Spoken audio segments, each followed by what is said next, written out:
Joining us now to talk about all of this, Linda Piegza. She is chief economist at Stern AG, and Paul Christopher. He's chief international investment strategist at Wells Fargo Advisors. And welcome to both of you. Paul, let me begin with you on this tug of war, as we're describing it, between the health of the U.S. economy and the escalation of the crisis between Russia and the Ukraine. Are you split on which one you're focusing on? No, I think the foundation for investors making investment decisions in this country is really the U.S. economy, which is in better shape than it was in 2008, the last time we had a lot of trouble. I think the housing will continue to improve. Also, investment. We're seeing more about mergers and acquisitions and a lot more buying at the operational level of durable goods, and that will also give the economy a tailwind going forward. Lindsay, do you agree with that as you hear all of this kind of warmongering talk from overseas?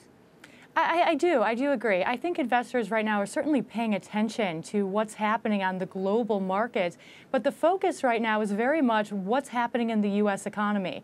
And unfortunately, it's been very uneven. Of course, we did see a much better print this morning for second quarter GDP, raising that up 0.2 to 4.2%. But remember, that comes against the backdrop of a very steep decline at the start of the year.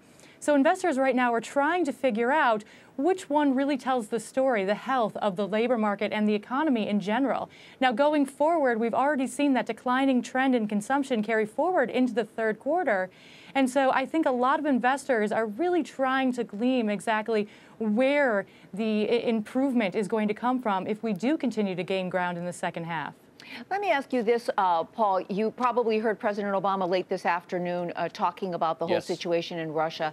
He was asked a question about whether he was going to take any more actions in terms of sanctions against Russia, and he didn't really answer that question. But let's say come September that there is a step up in U.S. sanctions against Russia or from Europe. Would you be changing your investment strategy based on that?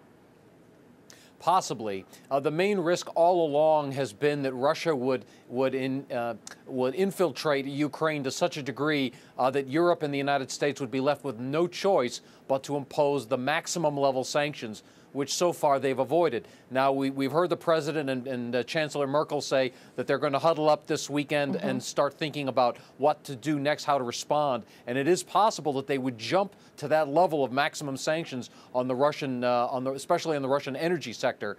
But I rather think that they'll still be incremental about this going forward. I don't think they want to go to the max sanctions because that would really hit the European economy hard.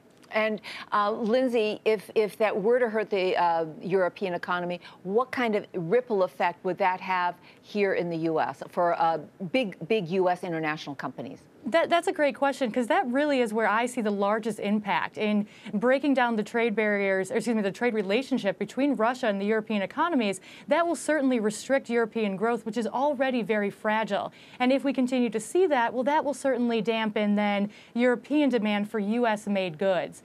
And so while I don't think there would be a significant direct impact, it is that second level or the second derivative impact that I'm very concerned about. And remember that a lot of economists were looking for 4% GDP in the second half of the year, predicated on a revival from European growth, spurring demand for U.S.-made goods and really giving a boost to exports. Do you still see that that's possible, to see the U.S. economy growing in the second half, given this situation going on internationally? Certainly. But remember, we expect very modest growth, looking for around 1.5% to 2% GDP. So certainly not the gangbuster 3 or 4% that we saw in the second quarter, but still positive growth nonetheless. You know, I was interested, Paul, that you were telling me earlier today that you've been putting some of your portfolio money into Europe. I mean, given all of this uncertainty in Europe, why do you think that that's a good investment move?